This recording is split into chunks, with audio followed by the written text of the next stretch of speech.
Well, good afternoon, everyone, and welcome to today's Q&A session about sexual health. So without further ado, I would like to introduce my guest, Jessica Naslund. Hi, Jessica. So we are just going to jump in to the questions that I have prepared. But if you have any questions, feel free to interrupt us at any time, and we will we'll be sure to incorporate that. So Jessica, what is it that you do and why did you start doing it? Well, I am a therapist and a certified sexuality educator supervisor by the American Association of Sex Educators, Counselors, and Therapists. And I'm also an adjunct professor at the University of Missouri, St. Louis, where I teach healthy relationships and sexuality for the last 8 years in the Succeed program, a transitional program for folks with disabilities. Let's see. And how did I get here? Ooh, well, it's been a wild ride, I have to say, but I have gotten most of my experience, I think, through doing, right? Various jobs and activities over the years have kind of led me here. I wanted to be a therapist. I knew that. I went to Westminster in Fulton, and I worked for the Rimley Women's Center and the Coalition Against Rape and Domestic Violence while I was there. I answered hotline calls, did ex parte and restraining orders, and did sexuality curriculum on campus. And I really just kind of fell in love. And that first psychology class, it really got me because her partner was a sex therapist at AASECT. And I was like, oh, that sounds fun. I think I could talk about that for the rest of my life. All right. So yeah, I think after that, it was just kind of, I became a nanny for a young man with autism, and then found that in this world, in sexuality, and specifically with folks with intellectual disabilities, they're more likely to be assaulted by folks. And in fact, they weren't showing up in the statistics. But I was seeing a lot of that when I was answering hotline calls. So yeah, I guess through those works, and then of course, being able to do sexuality curriculum in my undergrad work, that was helpful kind of on this path. The St. Louis Arc was amazing on this path. That's how I made it. And again, how I have a wonderful community of folks, right? So in the leisure program under Rhonda Hembry, right? I did Teens in Motion, did R&R activities. I taught the first healthy relationships and sexuality class since the 70s, since Jeff Basin had taught it there in the ARC, and started that back up again. And while I was there, I completed my first AASECT sexuality educator certificate. And that's just kind of put me on this path. Got a master's from UMSL and worked at the sexual assault center through the YWCA. Gosh, my goodness, I've gotten a variety of experiences. And I guess what it all comes down to is I want to help the most people I can. So I know what you do because I send a lot of folks your way. I'm sure that you get enough emails from me about people, but for everybody else, what kinds of things do you work on with clients? So with clients, it depends on where we're at, right? So if I'm teaching, we're doing basic. Actually, I do both, right? And whether I'm teaching or whether I'm in therapy, I'm usually doing the same stuff. I'm talking about boundaries. I'm talking about what's expected in their social circles, what their value systems are. And I'm talking to them about choices and consequences in their relationships and how that helps to, I don't know, build a sense of self. I think that's what I pretty much talk about with everybody consistently, whether I'm doing it individually or in the classroom. What are some things that you think drive people your way? Trauma. A lot of folks come because of trauma, right? Those that don't, choose to be in the classes, right? So therapy is often about trauma and boundary violations. I see a little bit of equal of both, I guess. So folks who have intellectual disabilities are more likely to be assaulted than any other population and taken advantage of and sexually exploited specifically. So I do see people that have either been exploited in some way, or have also violated boundaries, coming down to the understanding of consent, right? And comes down to usually if an individual can conceptualize what consent is, what it means to give permission, and what the consequences of giving permission are, because that's a four-part piece, that consent piece. And it can be difficult to teach. It's not, you got to have a lot of cups of tea to understand it. Yeah. Everybody who gets the tea reference. So, what are some things that parents or caregivers should be looking for in terms of abuse prevention, or in terms of maybe it being time to seek out these kind of services? What would you tell them to be looking out for? All right. So what I'd be looking out for is, let's start at home, right? So what kinds of values are we giving at home? Do we talk about what it looks like to be in a romantic relationship in the future? What's that supposed to look like? Are we mirroring that? Right? Ooh, that one touches on a nerve for a lot of folks. I'm glad I can't see your faces. But like, like what are you saying out loud? Are you explaining what love and trust are? Because I need a behavioral definition of this stuff. We get enough about what's not okay. I need to know what is okay. And the only place that I really need to get that is from the people who I love and trust the most. And so if you're those people for folks, it should be coming from you. What do you think love is? How should people be treated? Like, are you having that conversation out loud so that they know in advance what to look for and what not to look for? Like all the good stuff too, not the bad stuff, not just the bad stuff. The bad stuff's important. Don't get me wrong. It's important to like watch out for, people taking your money and all that good stuff and, taking advantage, but also like, what does good look like? What does a positive relationship look like? What is healthy? And are you mirroring it? I think that's where I'd really start with parents. And honestly, if I'm really thinking about abuse prevention, I'm thinking about names and functions immediately from birth, regardless of abilities. I'm talking about using sign language, right? I have to go, I've got to go to the bathroom, right? Already using sign, right? Already talking about privacy and what that looks like and communicating that, mirroring it. For a lot of folks with disabilities, the concept of privacy, depending on their abilities and the need for support, can really impact uh, the amount of people that have access and opportunity to abuse someone.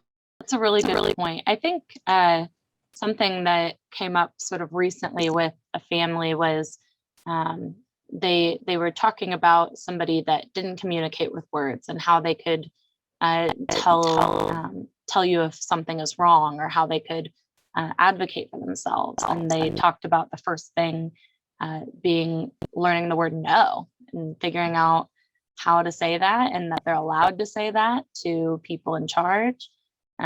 It's an ongoing conversation, I think. Absolutely. Choices. Always give them in threes, because two is an ultimatum. So three or more is a real choice, but two is an ultimatum.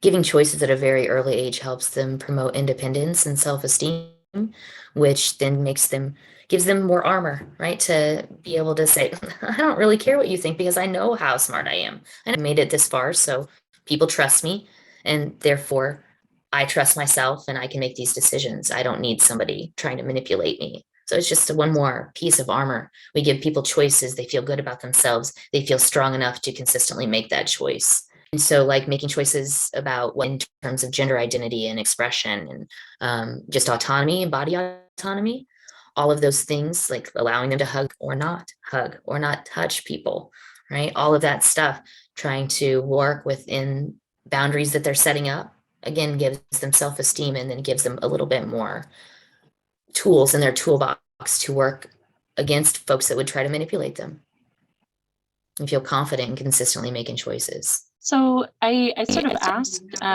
what parents and caregivers could be looking for, but what about professionals? I know we have a few professionals locked in too. So what should we be looking for in terms of like what to teach, or what are we thinking? Yeah, sort Mallory? of maybe how to start some of these conversations. Okay. Well, is it their job? Let's start there. we really want to think about health and safety of individuals. And when we're thinking about supporting them, we're thinking about boundaries oftentimes, and mirroring boundaries. So how much do we share with the individuals we're supporting, and how much do we ask of them to share to us? Do we share our values to them, or do we give them choices and consequences? Do we say, no, you're supposed to do it this way if I'm a staff person? Or do we say, well, you could do it that way and this way, and that could be that consequence. What do you think? What other choices do you have? Right. And so then you become an active participant in their decision making, which again, building that confidence allows them to be there, and you can be a support. But it's usually boundaries where it gets us in the drawer and trying to communicate. Now, we do have some folks that we support that will just be an overflow of information. We might have to shut them down and be like, actually, no, we're not supposed to talk about that here in program, or we're not supposed to be talking about that here in this environment. Or you can't ask about my romantic relationships, or comment on my clothes or how attractive I am, because that's a boundary and that makes me feel uncomfortable. Right. But you could do it here, here, and here. Those are possible choices. Right. So that's kind of in working for many years in group homes and in supporting folks at the ARC. Right.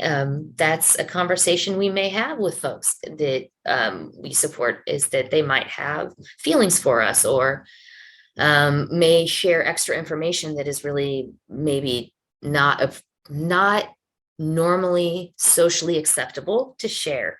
And so it's our job sometimes as the support system to say, hey, actually, people think you're kind of weird for sharing that, and we kind of need to shut that down. I like that you trust me. Appreciate that. And also, hey, probably not while you're in your job. All right.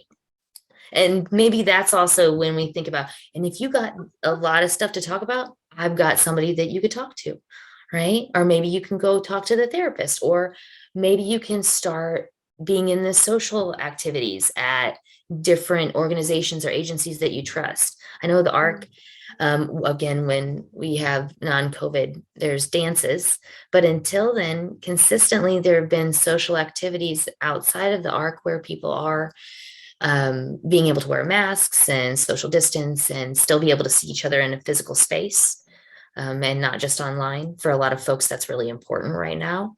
To be able to connect with other people is to be able to be in physical space with them.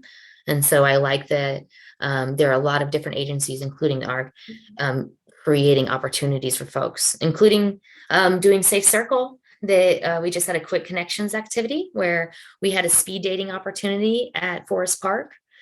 Invited folks to join us that were part of this through Safe Circle, a coalition that works to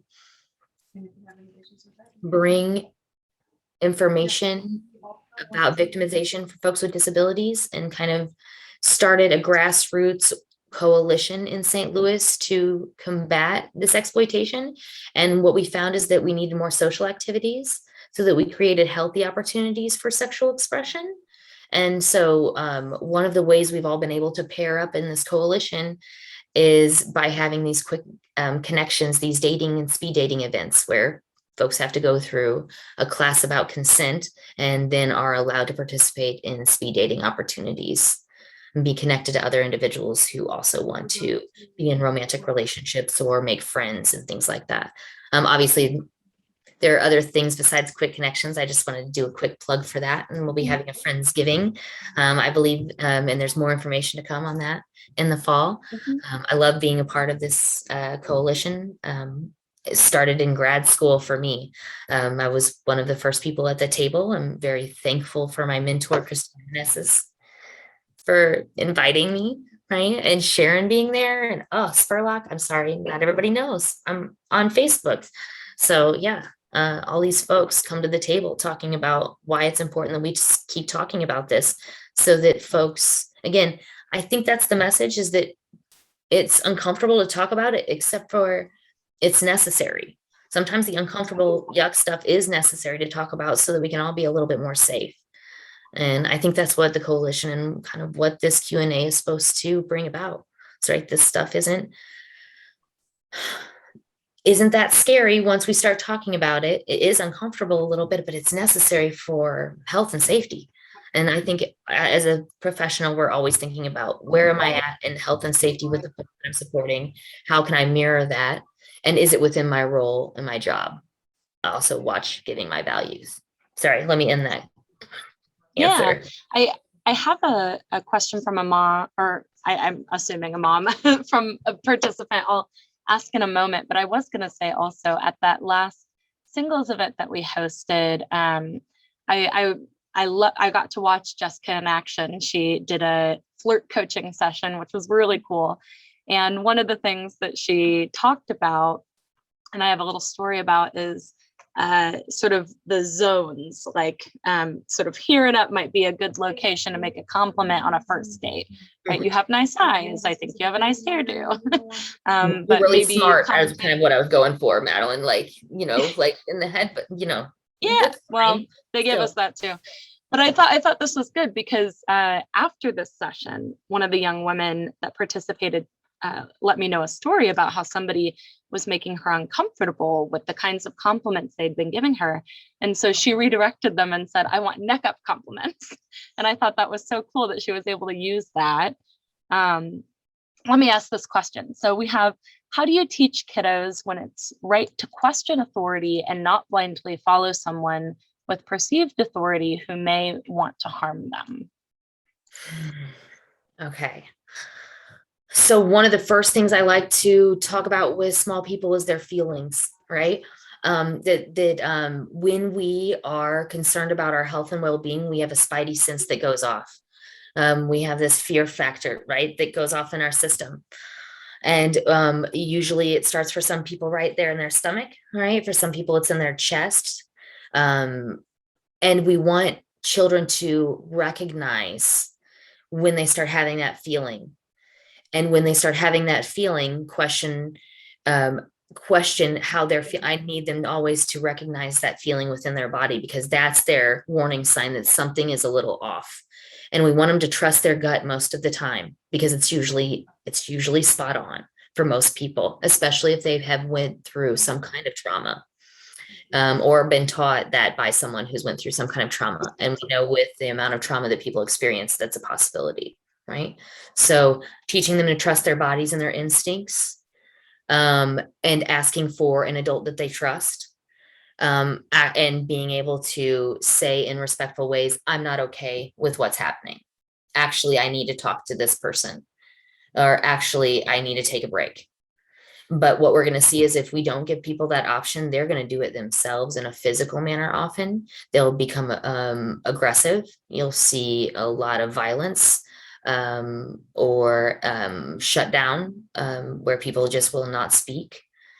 Those are some of the things that I will see oftentimes when small folks are in those moments of fear with people that they may or may not trust. And if you are in that moment with a small person or even a person with a disability, right? If you're in a moment with them and that's not what you're trying to do, I need you to take a step back and think about how you're talking. Think about your tone of voice. Think about how fast you're talking. The faster we talk, the more uncomfortable we make people because they think we're mad at them. So slow it down and tone it down, right? The lower the voice, usually the better. Not like baritone. I'm talking just keep it low, because that fake voice you answer with, hello? Yeah, don't do that one. We need to take it down, right? So all of those things, if you notice those things and you're in the moment with a small, like with with anybody, know that maybe the information, the way you're delivering it, could be impacting how the person's responding. Um, but if you are the teacher, I want you to start teaching them to trust their gut. And also when you give them all those choices and you give them the opportunity to make those choices and believe in their choices, they know that you're somebody that will listen to them. They will come back to you if they're scared. They will question what's happening and come back to you with the information. So always be that line of communication and keep it open, even for the uncomfortable stuff, because you can't control the environment, but you can keep that line of communication open so that you can be their support, so that you can stop anything that happens if it does happen and protect them. This sort of, I think, actually is going to segue nicely into this, but What would you recommend covering first in these conversations, whether they're happening at home or in the classroom? What do you think? What do you think people should tackle? I like feelings first and then boundaries. That's where I've always liked to sit. And I do that for every class. I usually do it for everything. Honestly, feelings and then boundaries, because I need to understand what I'm feeling first. And then I need to understand how you feel. And then we'll be better to communicate in relationships. Or worse, and then we're going to have to set some boundaries, right? So that we can communicate better. And then boundaries kind of encompass that consent piece. So I need feelings, right? Because I need to recognize when I'm happy, when I'm sad, when I'm mad, when I'm scared. I need to recognize that when I'm scared, sometimes I get angry with people. I need to recognize that all feelings kind of mesh together, like that Inside Out movie, right? Oftentimes, I use anime and different shows to connect with individuals that I support so that it makes more sense to them. I'll ask them what character shows me this feeling and why. What character do you want to be, and what makes that character more like you? So we can talk about feelings a little bit there, but always helping them to recognize their feelings. And that also helps with, managing their feelings and frustration and anger and all that stuff that's going to make teaching more possible. And then we follow up with boundaries, because that includes consent. And once I can know my feelings and understand boundaries, then sometimes I can then generalize that to the other folks that I'm looking at in my relationships. First, I guess I'll do the pre-submitted question, and then I'll give you a chance to tell us about the conference next week. But our pre-submitted question is, are there specific programs or curricula that you would recommend to other educators? Well, I would just like to show you. So here's some. Since I knew that was a pre-submitted question, I already had some material up here. So you need a different curriculum usually for depending on what you're going to teach. If you want to teach about boundaries pretty consistently, I like the Circles program, and you can rent that from the ARC. Get it from the lending library. It's lovely and it's free. Has DVDs. It shows who's in which circle, like in a kind of a physical way, because some of my folks cannot think conceptually. They need a physical, tangible way to understand some of these boundaries. So the Circles curriculum is really great for that. And you can put your family pictures up there to show what kinds of touches are okay with them, and what kinds of talk we do with them, and what we talk about, what's not okay to talk about with certain people. Anyway, it's great curriculum for that specifically, and you can make it at home and make it very personal. Our Whole Lives is pretty good. And again, with a lot of these curriculums, sometimes all you do is have to change language. What I want to make sure that I say about the curriculum is it needs to match the individual that you're supporting. If you get too high in terms of their understanding of the material, or too low in terms of the understanding of material, they will stop listening to you. You got to figure out who you're working with first to match them with a curriculum. And honestly, I pick from a variety because I've had a variety of experience with these curriculums. So if I'm talking about folks that have maybe perpetrated and not understood consent, I'm thinking of 5 is Against the Law. That has a lot of good conceptual knowledge. It's not necessarily a curriculum, but it's a great way to conceptualize that idea of, it's okay to be naked peeing outside when you're 1, but not when you're 15, right? So that's a good book for that. The Sexuality Education for Adults with Developmental Disabilities, I use pretty consistently across the board. I like the way they set it up. I may use something that's specific to my class, as the different activities that have come about over the years. Taking Care of Myself has a lot of social stories, but it's not a curriculum. Let's see. Yeah, so my curriculums are All Her Whole Lives, Circles, Sexuality Education for Adults with Developmental Disabilities by Planned Parenthood. And then we've got things online. Scarleteen is really popular, and online resources can be really accessible and also help you connect with your audience a little bit better. Because again, you're trying to match them on their technology level. You're trying to match them on their education level. You don't want them to think that you don't think that they are smart enough, or you don't think that they, you just got to be able to have that kind of relationship with the individual. That's why it's not for everybody to be mentioning these things to. This is like a professional thing to do, or somebody who has more access to information. Not just anybody delivers this information to folks. That's why you got to know your role within the organization. Awesome. No, thank you. I do want to, in just these last few minutes, give you an opportunity to talk about the conference that you're hosting next week. I know that some professionals might be interested. Yes. So Abilities First is putting on a conference in Springfield, and it's also available online.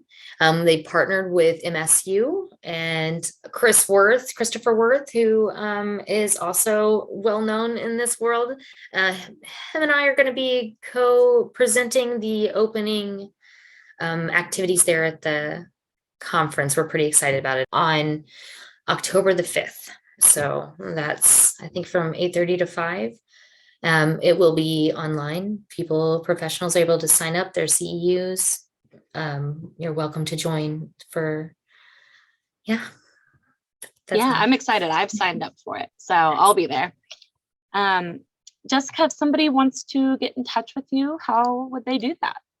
Well, so you can find me on the Creve Court Counseling Associates website. You can find me on Psychology Today under my name. Let's see. You can email me at Jessica Naslund, LCSW@gmail.com. Go ahead and try to track me down if you need to. And those are the ways. If anyone has any final questions, you are welcome to reach out to Jessica. If you want to know about our Friendsgiving with Safe Circle Coalition, you can reach out to me and I will be happy to get you on the email list for that so that you know what's coming up. Thank you guys so much for joining us today, and we will see you next week. Thank you for having me, Arg and Madeline, Brian, all of you. Thank you so much. Appreciate it.